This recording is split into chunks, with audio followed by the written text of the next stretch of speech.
Hello प्यारे बच्चों, last video में हमने डिस्कस किया था रिलेटिव वेलोसिटी का concept. So what is the meaning of relative velocity, how will we calculate the relative velocity. मतलब हमको एक पार्टिकुलर ऑब्जेक्ट की किसी के रेस्पेक्ट में अगर वेलोसिटी कैलकुलेट करनी है तो हम कैसे कैलकुलेट करेंगे। तो हमने रिलेटिव वेलोसिटी का मीनिंग समझा। रिलेटिव वेलोसिटी वेक्टर फॉर्म में किस तरह से कैलकुलेट की जाती है, उसका मैग्नीट्यूड कैसे कैलकुलेट किया जाता है, उस चीज़ को हमने समझा। इस वीडियो में हम डिस्कस करेंगे बेटा रिलेटिव वेलोसिटी से रिलेटेड क्वेश्चंस को, कि किस किस तरह के क्वेश्चंस रिलेटिव वेलोसिटी से रिलेटेड बनते हैं।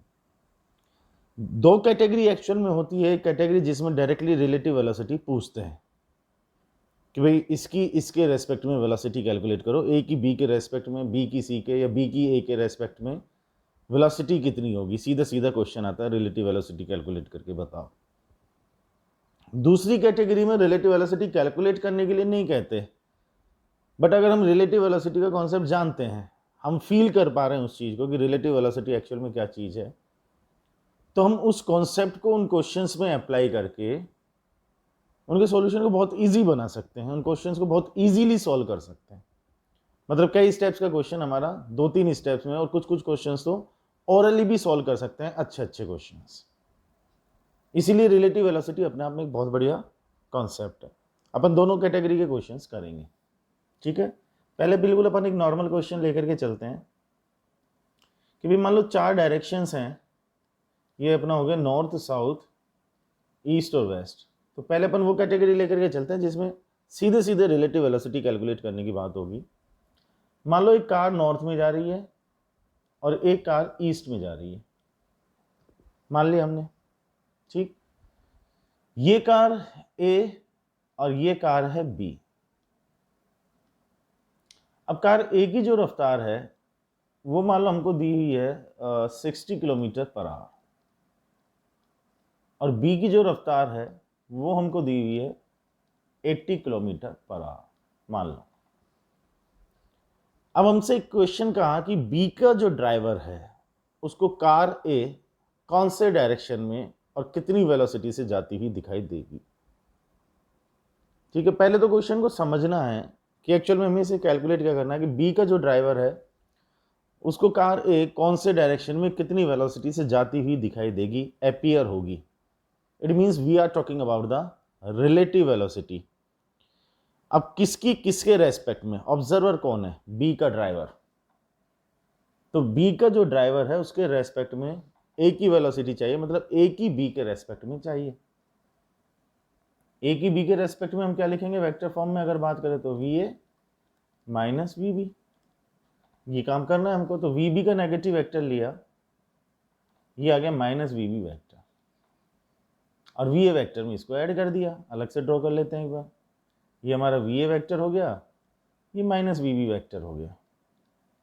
इनका जो रिजल्ट आएगा वही हमारा रिलेटिव वेलोसिटी है, ए की बी के रेस्पेक्ट में वेलोसिटी इस डायरेक्शन में V A B vector. Magnitude calculate कर लेते हैं भाई। ये मैग्नीट्यूड कितना है बेटा 60, और इसका मैग्नीट्यूड कितना है 80, तो ये कितना आ जाएगा 100 किलोमीटर पर आवर। पाइथागोरस से कैलकुलेट कर लेना। कॉम्बिनेशंस होते हैं कुछ पाइथागोरस के, कुछ पर्टिकुलर रिजल्ट्स होते हैं कि भाई 3 4 है तो 5 आएगा, 6 और 8 है तो पाइथागोरस से 10 आ जाएगा, 5 और 12 है तो पाइथागोरस से 13 आ जाएगा, 13 आ जाएगा। तो हमने डायरेक्ट बोल दिया, कैलकुलेट करके देख लेना भाई। 60 का स्क्वायर 3600 आएगा, 80 का स्क्वायर 6400 आएगा। तो ये वेलोसिटी हमारे पास में 100 किलोमीटर पर आवर आ गई। मतलब बी का जो ड्राइवर है उसको ए 100 किलोमीटर पर आवर से चलती हुई दिखाई देगी। बात आती है अब डायरेक्शन की, तो डायरेक्शन के लिए अपन ये वाला या ये वाला एंगल कैलकुलेट कर लेते हैं, ठीक है। इस राइट एंगल ट्राइंगल को एक बार के लिए अलग से अगर मैं ड्रॉ करूं तो ये 60 है, ये हमारा 80 है, और ये हमारा 100 है, ठीक है। 20 से ऐसे कैंसिल कर सकते हैं अपन, 3 4 5, 5 और 3 के बीच में 53 डिग्री का एंगल, ये आ गया हमारा 37 डिग्री। मतलब ये एंगल आ गया हमारा 53 डिग्री, ये आ गया 37 डिग्री। ये हमारा नॉर्थ डायरेक्शन है, ये हमारा वेस्ट डायरेक्शन है। तो क्या हम इसको नॉर्थ वेस्ट डायरेक्शन बोलेंगे? नहीं, नॉर्थ वेस्ट डायरेक्शन कहने का मतलब है नॉर्थ और वेस्ट दोनों के बिल्कुल बीच में, मतलब दोनों से 45 डिग्री का एंगल। हम बोलेंगे नॉर्थ से 53 डिग्री वेस्ट या वेस्ट से 37 डिग्री नॉर्थ, इस तरह से डायरेक्शन बोलेंगे तो हमको डायरेक्शन भी मिल गया और मैग्नीट्यूड भी मिल गया। ठीक है, तो एक कैटेगरी तो ये है कि एक डायरेक्शन में जा रही है कार, दूसरे डायरेक्शन में जा रही है, उसके ड्राइवर को वो दूसरी कार कितनी वेलोसिटी से कौन से डायरेक्शन में जाती हुई दिखाई देगी। अब इस क्वेश्चन को ऐसे भी किया जा सकता है कि ए का जो ड्राइवर है उसको बी की वेलोसिटी कितनी एम्पियर होगी, तो हम वी बी ए वैक्टर लिख लेते हैं, V B vector minus V A कर लेते हैं, V B minus V A करते तो अब वी ए का नेगेटिव वैक्टर लेते, वी ए का नेगेटिव वैक्टर लेते तो इधर कहीं आता, वी बी और माइनस वी ए का रिजल्ट लेते तो इधर आ जाता। डायरेक्शन बोलते थे साउथ और ईस्ट के बीच में, ये एंगल अपन कैलकुलेट कर लेते, 53 और 37 आते, अपन वो डायरेक्शन भी बता देते, मैग्नीट्यूड 100 ही आ जाता। बेसिक ये चीज़ अपन को समझ में आनी चाहिए, वेक्टर का खेल है। ठीक है, अब मैं इसकी दूसरी इंपॉर्टेंट कैटेगरी पर चलता हूं जो अपन क्वेश्चंस में काम ले सकते हैं, क्वेश्चंस को आसान बनाने के लिए। देखो, मान लो एक रोड पर ये दो कार मूव कर रही हैं, कार ए कार बी सेम डायरेक्शन में चल रही हैं, सेम डायरेक्शन में।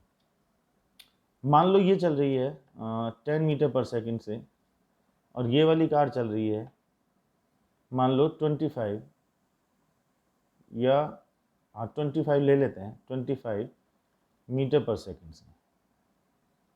ओके, अभी इनिशियली दोनों के बीच का जो डिस्टेंस है वो है 900 मीटर और दोनों सेम डायरेक्शन में चल रही हैं।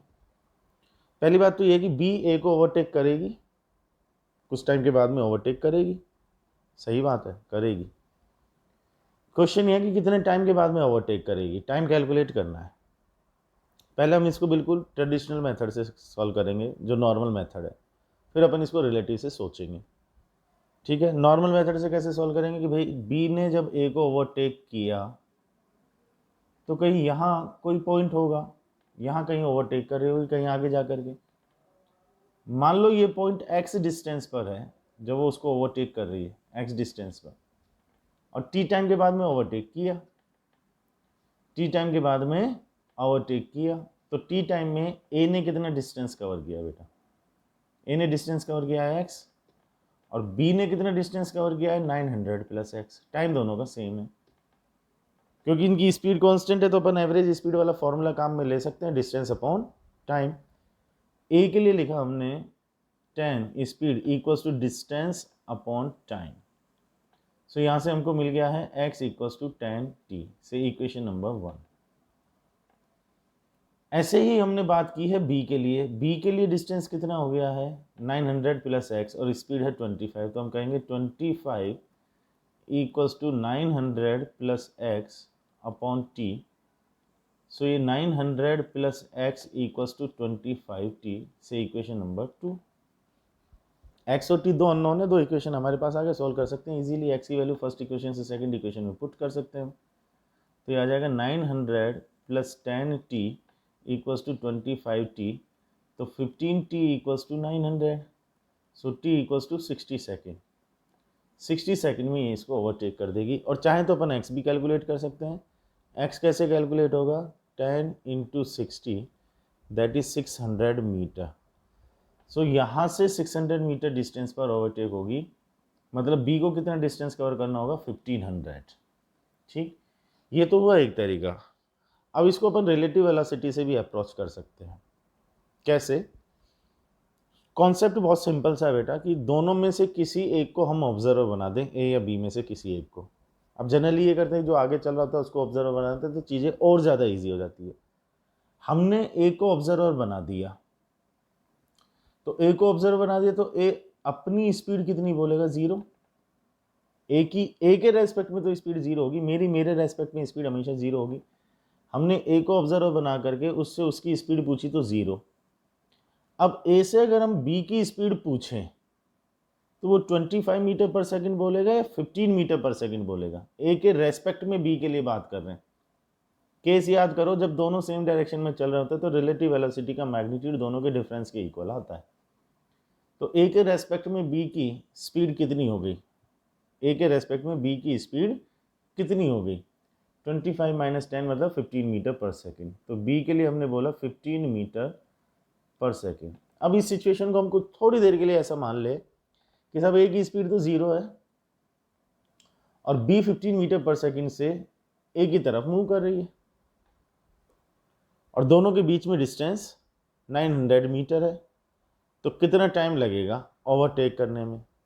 अब इस सिचुएशन को देख करके आप एक बार सोचो कि ए तो अपनी पोजीशन पर खड़ी हुई है, मतलब ए तो रेस्ट में रहे, बी 15 मीटर पर सेकंड से आ रही है, 900 मीटर का डिस्टेंस है।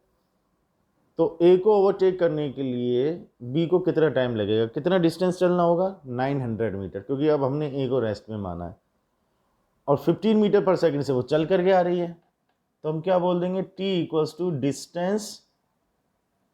Distance upon speed. तो ये कितना आ जाएगा, 60 सेकेंड।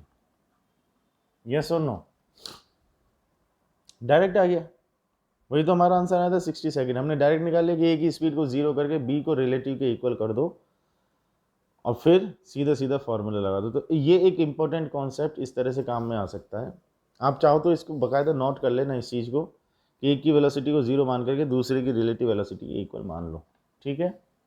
इसी पैटर्न पर अपन एक क्वेश्चन और ले लेते हैं।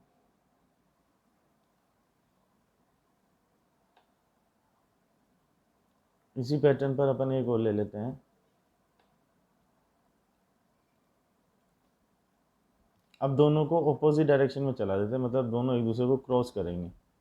मान लो ये 10 मीटर पर सेकेंड, ठीक है, ये 15 मीटर पर सेकेंड और अभी जो डिस्टेंस है वो 400 मीटर है इनके बीच में। तो दोनों एक दूसरे को क्रॉस करेंगे तो कितने टाइम में एक दूसरे को क्रॉस करेंगे, ये अपने को कैलकुलेट करना है, ठीक है। अब मान लो यहाँ कहीं क्रॉस करते हैं, नॉर्मल मेथड से देखना, तो हम कहेंगे कि ये x हो गया, ये हो गया 400 माइनस एक्स। दोनों के लिए फॉर्मूला लगा दो, तो हम लिखेंगे 10 equals to 400 minus X upon T. तो 400 minus X equals to 10t। B के लिए अगर अपन बात करेंगे तो 15 equals to X upon T, तो x इक्वल्स टू 15t। क्या आ गया, 400 minus 15t equals to 10t, ये आ गया 25t equals to 400। So t equals to ये और 16, सही कह रहा हूँ। इसको रिलेटिव से अगर हम सोचें, हमने a की वेलोसिटी को बना दिया 0, तो b की वेलोसिटी रिलेटिव के इक्वल कर दें। अब b की वेलोसिटी कितनी बोलेंगे, 15 और 10 अपोजिट डायरेक्शन में, तो दोनों को ऐड कर देंगे तो आ जाएगा 25 मीटर पर सेकेंड। थोड़ी देर के लिए क्वेश्चन क्या बोला जाएगा कि a अपनी पोजीशन पर खड़ी हुई है, b आ रही है सामने से 25 मीटर पर सेकेंड की रफ्तार से और 400 मीटर चलना है उसको क्रॉस करने के लिए। तो कितना टाइम लेगी, 400 मीटर का डिस्टेंस 25 मीटर पर सेकेंड से आ गया क्या भाई, 16 सेकेंड। डायरेक्ट अपन इस तरह से कर सकते हैं, क्लियर है।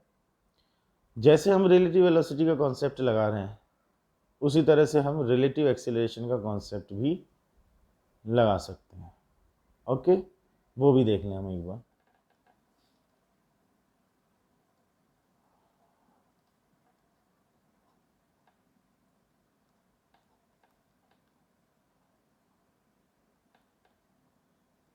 ये कार ए है, ये कार बी है, ये इस डायरेक्शन में 10 मीटर पर सेकंड से, ये इस डायरेक्शन में 6 मीटर पर सेकंड से। इसका इधर एक्सीलरेशन है, इसका इधर एक्सीलरेशन है। इसका एक्सीलरेशन कितना है, इसका एक्सीलरेशन है 1 मीटर पर सेकंड स्क्वायर और इसका एक्सीलरेशन है 3 मीटर पर सेकंड स्क्वायर।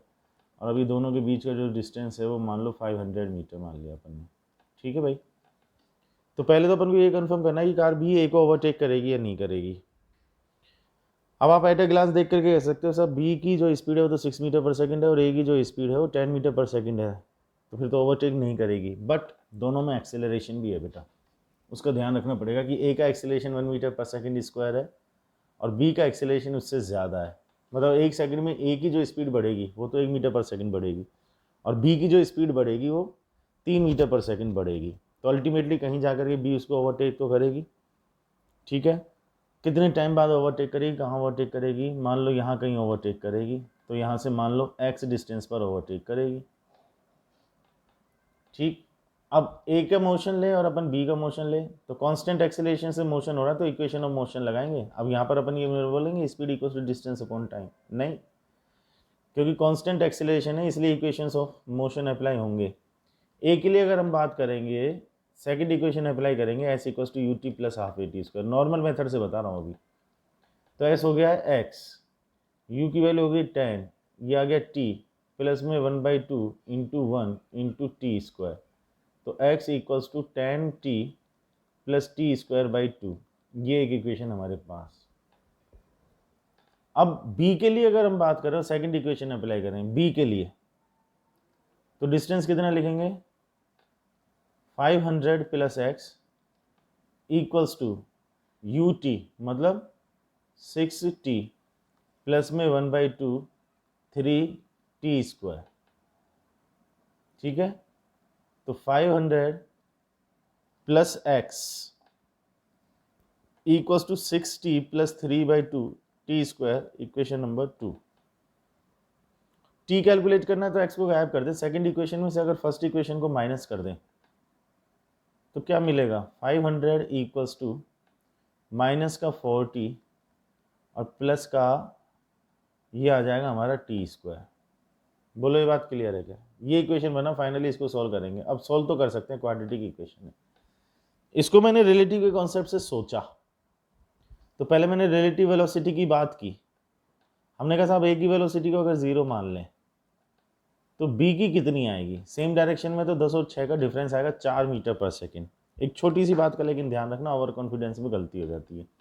4 मीटर पर सेकेंड तो आएगी, मतलब ए की वेलोसिटी अगर 0 मान लें तो बी की इनिशियल वेलोसिटी 4 मीटर पर सेकेंड है, बट वो कौन से डायरेक्शन में?